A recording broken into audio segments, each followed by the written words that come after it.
Anatin'ny fiaraha-miasa amin'ny firenena avy any ivelany indray kosa manana toerana lehibe amin'ny fanamboarana fanafody moa i Inde ary manana toerana lehibe ihany koa amin'ny famatsinana izany. Eto amintsika ho amafisina ramofo ny fiaraha-miasa eo amin'ny Madagasikara sy Inde eo amin'izay sehatra izay. Noho izay indrindra no atongavan'ny délégation avy amin'ity firenena ity eto amintsika amin'izao fotoana izao. Ny 500 isanjato hatramin'ny 10 isanjato fanafody miditra eto amintsika dia namboarina avy any Inde avokoa. Raha ny fanazavana dia isaky ny karazany fanafody rehetra, indrindra ny fanafody generika izay ambany vidy kokoa mihoatra ny fanafody vokarina any Eropa, ny tena vokarina ity firenena ity. Ka ny hanamafisana amin'ny fiara-miasa amin'ny sehatry ny fanafarana fanafody no anisan'ny antondian'ny délégation mafonja avy amin'ny orinasa mpanondrana fanafody avy any Inde, Famixil Pharmaceutical Export Promotion for India eto amintsika. We have come here to look at various options. Since this is the first time a pharmaceutical delegation is here, we are here for the next 3 days to explore options.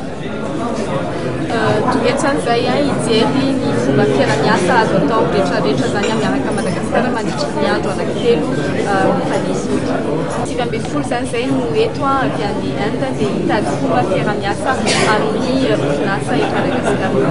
Vonona zany zay raha misy olona zany tonga manantona anay dia vonona zay hiresaka ny fomba ahafahana miara-miasa sy mametraka an'izay fampiroboroana ny fiara-miasa sy fanankarozana eo ny olavitry ny mpivarotra fanafody eto Madagasikara izay manana ny andrasany amin'ny fanadalovany ireto délégation indiana eto amintsika ireto.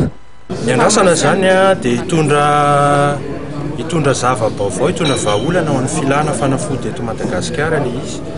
Dia izaho moa teo ny teny hoe mirary zay hoe mba hisy partenariat ohatra amin'ny famokarana fanafody satria araka ny voalaza teo hoe ilaina ilay fanafody manaraka ny kalitao zany hoe tsara nefa ihany koa